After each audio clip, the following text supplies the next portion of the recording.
Hey, everybody. Welcome again. This is episode 2 of our webinar series, 2026 Retail Challenges, Real Conversations from the Field. It is a partner webinar. Here we are with Cato. Today, we're going to be talking about AI security in retail, and we're joined by Jim Van Orden and Ellie here from Cato Networks, as well as Mike Wilson from RedIron, and myself, Jeff Williamson. I'm the marketing director at RedIron. And Mike, I'll turn it over to you to get us started. Apologies again for starting a bit late, everyone.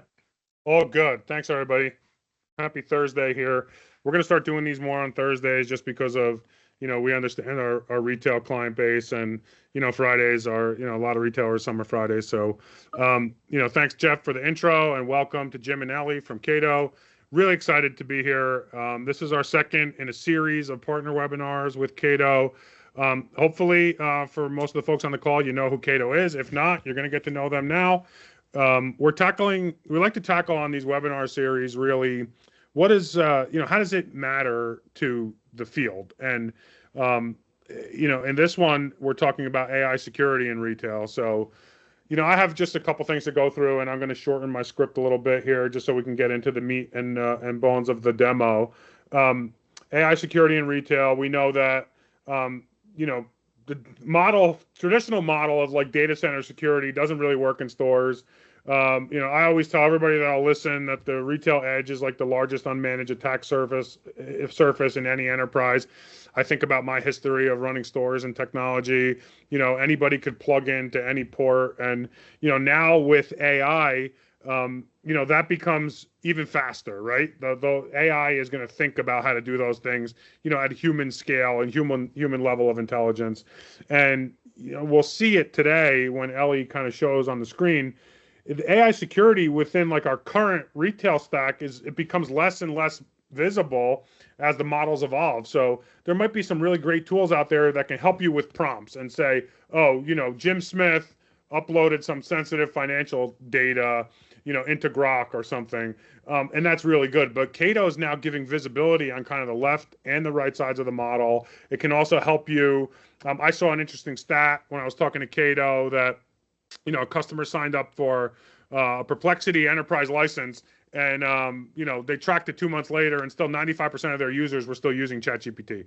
So it's really about how do you help monitor and instrument and get that visibility. We've done a whole bunch of studies on Cato and with Cato.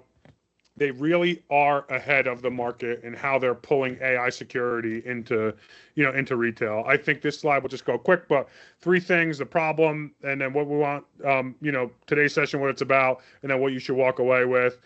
Problem I really covered earlier. It's just AI is going so fast and it's tough to secure. Today we're going to look at where AI is going to introduce risk across your stack, whether it's in data, whether it's at the edge, whether it's within models or agents. And then what we want you to walk away with is just a better picture of where the AI exposure lives in a retailer, and then kind of a bit of, kind of governance and framework around AI you don't want to slow your business down, right? And especially in security, we never want to do that. And then some insights into how do you move from kind of like what I call as this uncontrolled adoption into like a deliberate, thought through, modeled, secure deployment. So with that, I'm going to turn it over to Jim, and Jim's going to give us some info from the Cato side. So take it away, Jim. Sure. Thank you very much, Mike. I appreciate the nice introduction. So you just got to share, Jim, and then I'll turn you on. I'll do that right now. Hold on. Can everybody see my screen? Yep, we got you. Great. Oh, I don't want to do that. It's okay. Okay, so for those of you who do not know Cato, Cato Networks, I like to think of us as like a tweenager when it comes to startups. We're not an early stage startup. We have about $1 billion in funding, over almost a $5 billion valuation. We have 1,800 employees. Our founder is Shlomo Kramer. He is one of the pioneers in cybersecurity. He was a founder of Checkpoint and also Imperva. And now this is his third go around with Cato Networks. So we were founded in about 2015. And today, what we like to call ourselves is the network and security platform that's built for the AI era. So we have over 100 global POPs around the world. We have over 60,000 sites and cloud connections and over 2 million, remote users on our network. And we're servicing over 200 countries today with over 4,500 customers. So I don't want to slide you to death. I really want to get to the meat, which is Ellie Klein, who's one of our resident engineers here on the AI security front. We really want to show you the visibility that we're getting on the AI user side. So I'm going to hit a few slides just to set the stage, and then we'll go into we'll go into a demo. So let's just talk about like stage 1, stage 2. So right now, we have just entered into the agentic AI security era. So before, when you think about the human era, you had users having 100 actions a day, you had humans making decisions, and then human-led cyber attacks, and then human response to those cyber attacks.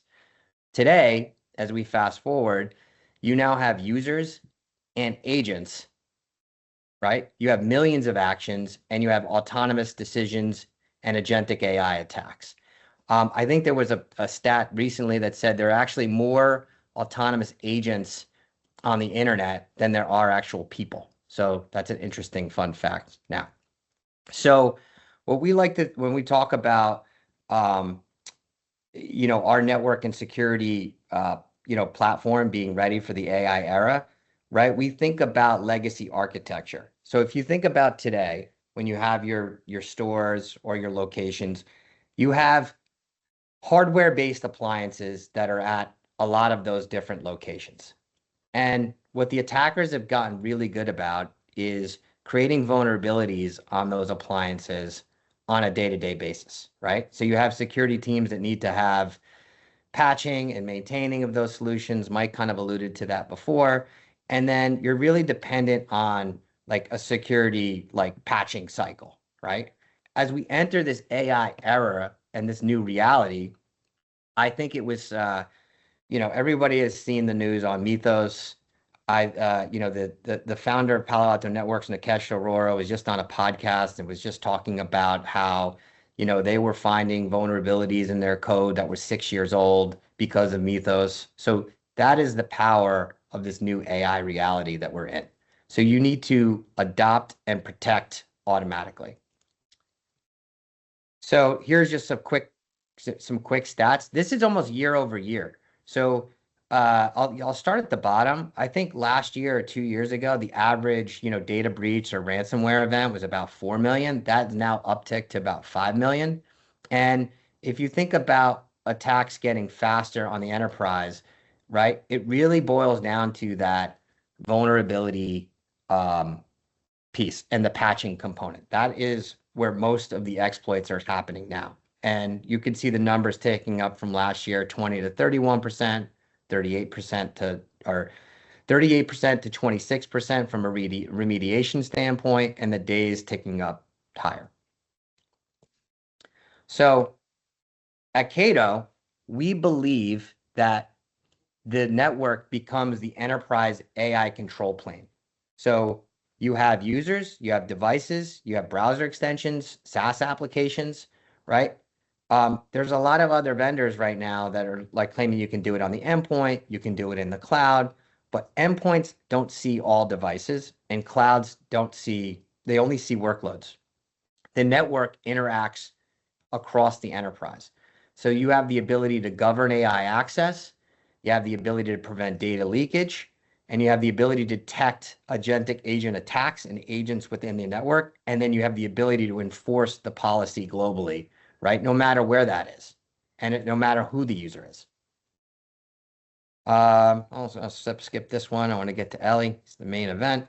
So today we're going to focus on AI visibility, and I want you to think first about visibility, context, and control, right? So first, a lot of folks are rapidly, they have a lot of AI users, right? You want to get the visibility into what applications those users are using. Mike shared that story about the, Perplexity purchase versus ChatGPT. Then you want to get to context, understand what people are putting in the prompts, and then you want to get control of those things. And at the end of this webinar, we'll talk a little bit about a leave behind and an offer that Cato and RedIron will do about a visibility study. So what does Cato Networks do on the AI security front? So we have the ability to secure all your users, all your AI security or all your applications that you're presently using. So think about your MCP gateways, your runtime protections, what we like to call it is AI firewall, and we have the ability to secure all of the agentic agents that you're deploying, both sanctioned and unsanctioned within the organization. With that, I'll stop sharing and I'll let Ellie take it away.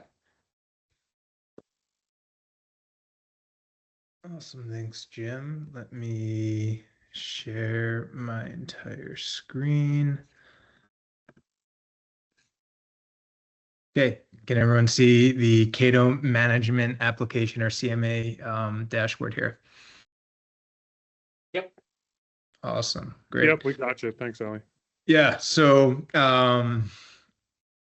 I think really, and thanks for framing the conversation, guys. And I think it's important to delineate between the AI that you use and you're building. And I think agentic is, the newest explosion here, and dipping into kind of both of those buckets between the coding agents and, the workflows that you're creating inside the organization to make sure you have the visibility into what these agents are doing, what they have access to. And then most importantly, prevention, right? Making sure that they aren't deleting databases, sharing, intellectual property, code secrets, making sure those agents are acting as intended and the models aren't revealing sensitive data back to them. So all of those use cases is what we can provide that visibility into, and then more importantly, provide that enforcement and control around. So I'll start first on the user side. And, although AI security is a new domain, I think it's the same talk track we've been, living and breathing the last couple of decades in cybersecurity, coming from firewalls and secure web gateways and CASB type controls. It's the right instance that you want to be working in. You guys gave the example of Perplexity versus a different Gen AI app, but let's even go into a deeper level of granularity. Which instance of Copilot or ChatGPT are you using? Is it that free version? Is it the paid version? The enterprise version, right? And those different versions have different risks associated with it. Training on company data, right? So making sure that sensitive information isn't being uploaded into these type of Gen AI tools.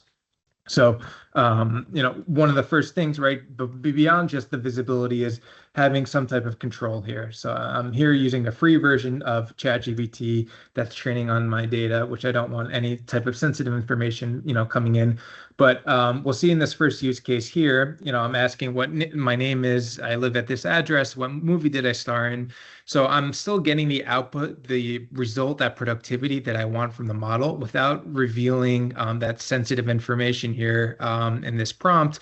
And the model here, ChatGPT, will never learn the customer information, the PI information that I entered into that prompt. Yet I still get what they can't look for. I have customers using this for email generation and other type of use cases. But here, so we're replacing that sensitive information, the name and the address in this example, with a placeholder. And I'll show you gain full visibility of both the input and the output back from the model here of this entire conversation.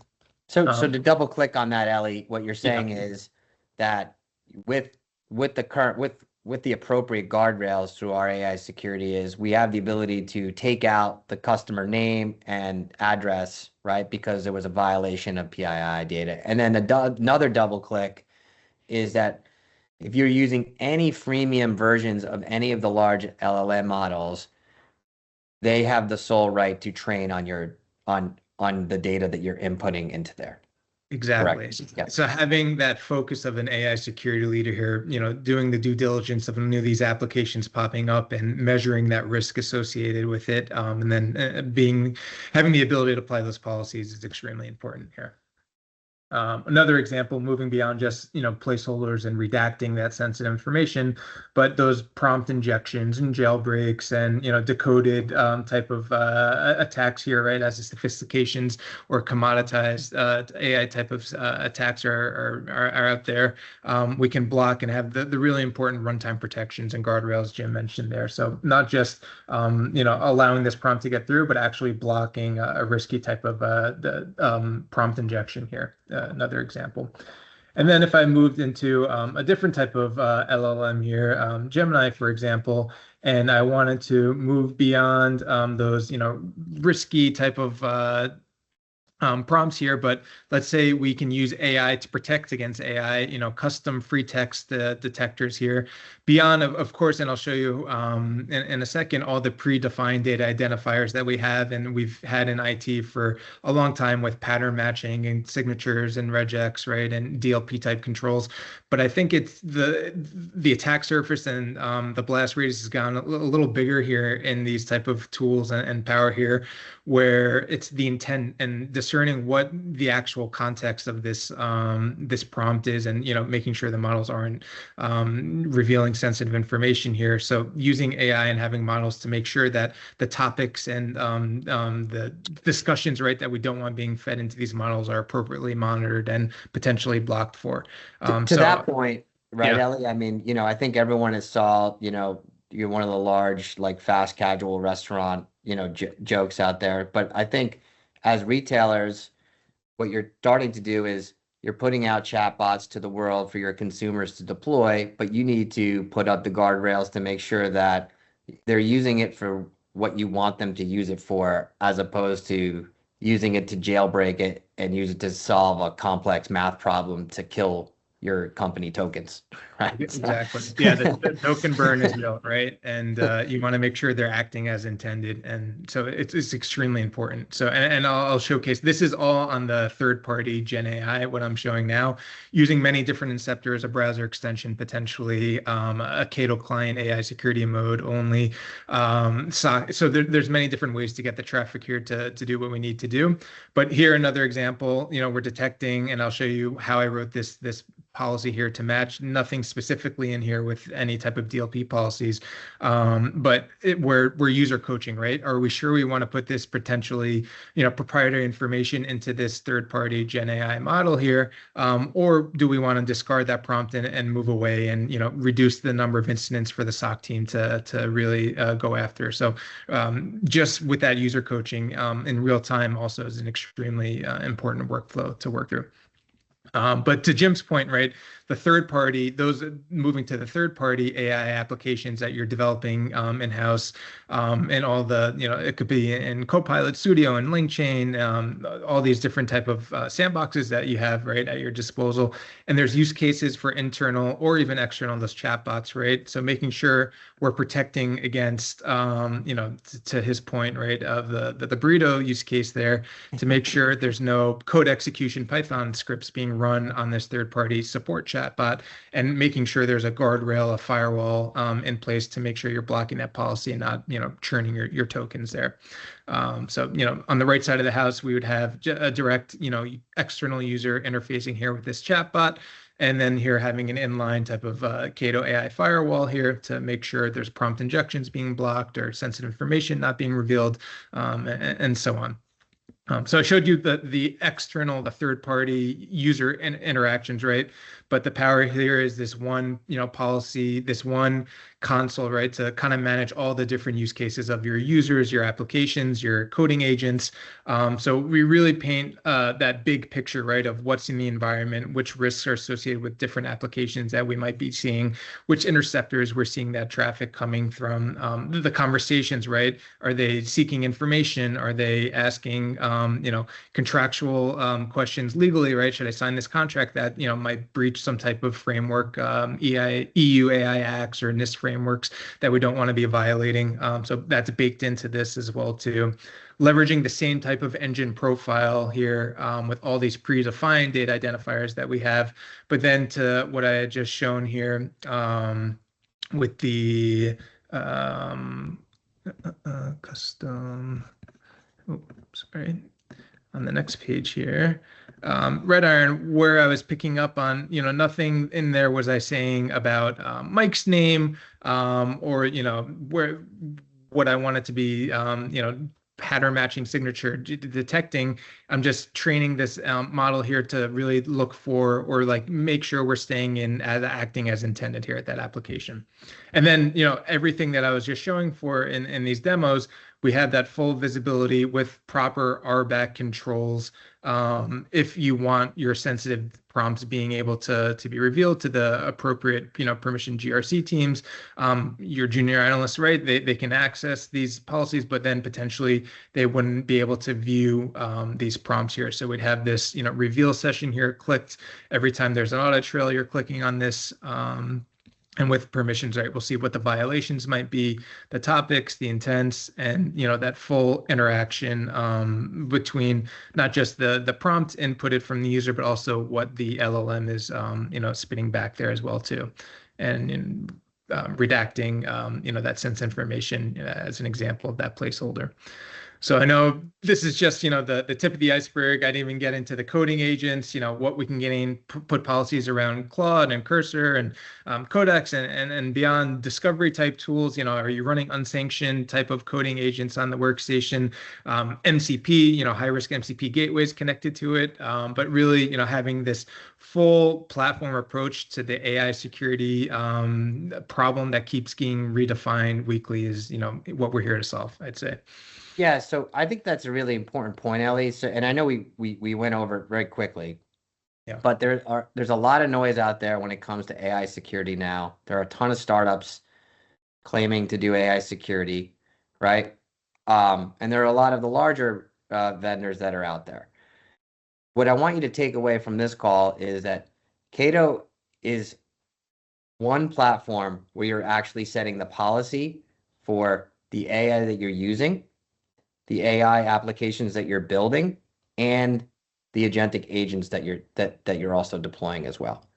There is no one else that's doing that in one single console with one single space engine right now on that end. So and Mike, I'll turn it over to you in a sec. But if anyone's interested in learning more, one of the things that we're doing with a lot of our customers or prospects is just doing an AI visibility study with customers.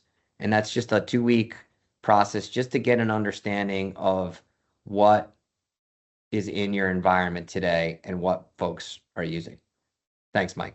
So yeah, appreciate it. And Jim and Ellie, thanks a lot. I think, 30 minutes, we're trying to go fast, but there's certainly a lot to see and think about there. I think our next webinar is going to be in July. For everybody on here, if you have any questions, reach out, to me or Jeff or Jim or Ellie or even info@redirontech.com. We'll get you to the right place for next steps. I think Jim mentioned like kind of that site assessment and an assessment from Cato and RedIron together. We'd be very happy to do that. Next webinar, we're going to be talking about one of my personal favorite topics, which is the store infrastructure and kind of the ease of installation and configurability from your broadband, whether it's LTE or 5G or, Cato sockets or 1600 or 1500 and 1600, those devices. Obviously, everybody knows me, brick and mortar and retail. One of the most exciting things for me. AI, certainly very important. I think we covered a lot of good things, today on this call. Next one, we're going to talk about how Cato can help when you're in the touching and feeling world of your, 500, 1,000, 10,000 stores, and how do we, kind of secure that edge as well. So really good. Reach out. Please feel free. We're very happy to talk about this. And again, thanks a lot, everybody, for joining. Thanks for our presenters, and have a good Thursday.